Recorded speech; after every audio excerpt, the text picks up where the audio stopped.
The Colts, man, they are in problems again. Quarterback issues this time over COVID.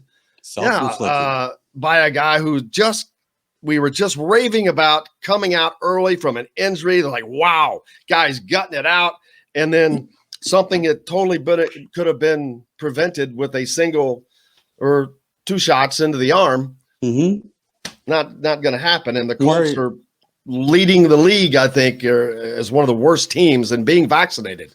Yes, they are the lowest, from what I understand, 75%. The league average is over 93%. I believe, unfortunately, but I believe the Colts will fall short of where they want to go because so many of their leaders, Darius, Quentin, Wentz, so many of their leading players are not vaccinated.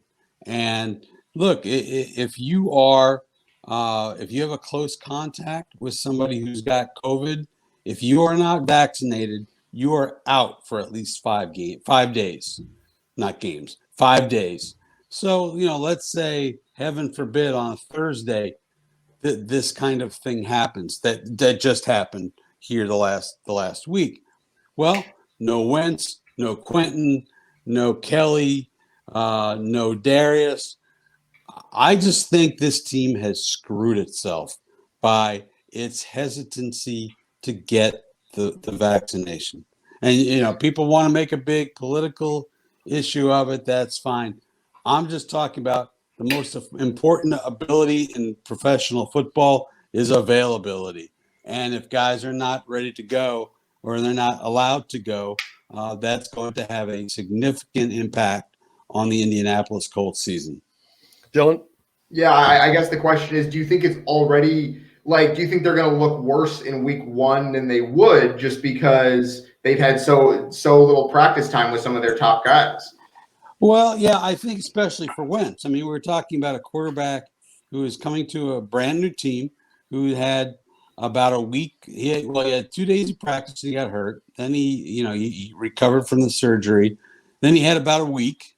And then this COVID thing happened. So, yeah, I suspect that Carson, even though he completely understands the offense and by all stretches, by all indications is a smart guy when it comes to football and not vaccinations, I think it's going to take him a little bit of time. I mean, you look at Peyton Manning in 2008, he missed the entire preseason with a bursa sac issue on his knee, and he opened the season 3-4.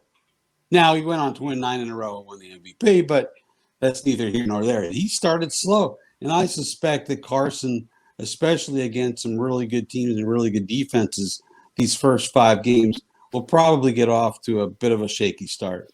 Hope not. We'll see. I bet Cam Newton would take the vaccine for a starting job. Would he? Because he already didn't. He already did. He didn't before. I bet he would now. He's out of a job, though. Well, that was before he was released.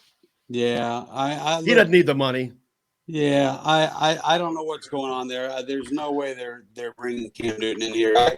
I screamed and yelled that they needed to bring Minshew or Foles in here, and Minshew ended up getting traded, I believe, to Philadelphia for a 6th-round pick. Now, why you wouldn't give up a 6th-round pick for Gardner Minshew when your top quarterback is not vaccinated, I have no idea. So when the Colts are up against it and they're forced to play Jacob Eason instead of, say, Gardner Minshew, don't come crying to me. Have you heard, is there a prevailing reason why so many of these players, many of which are educated, are not being vaccinated? Because we've seen many surveys that the reluctance to be vaccinated is highly on education levels. The higher your education, the more people are vaccinated.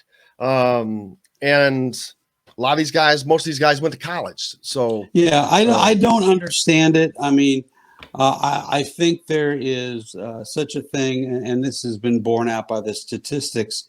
There's a hesitancy among Black citizens certainly, that probably plays into it, given the issues that Black citizens have dealt with when it comes to the government and a distrust of government entities. Um, every guy's got their own reason, and we've asked several guys, are you vaccinated? None of your business. It's a personal decision. Or they say no, and they won't give a reason why. I mean, say what you will about the craziness of Cole Beasley, okay, up in Buffalo, but at least he defends his position. It may be indefensible. It is in my mind. You know, at some point, your leaders have got to be leaders, and not just on the football field. Your leaders have to be leaders by being available every week, barring the usual football injuries that come to bear.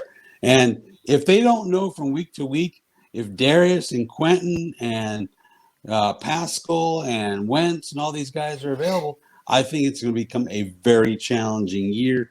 And I think the epitaph on this season, if they come up short, will be that COVID got them.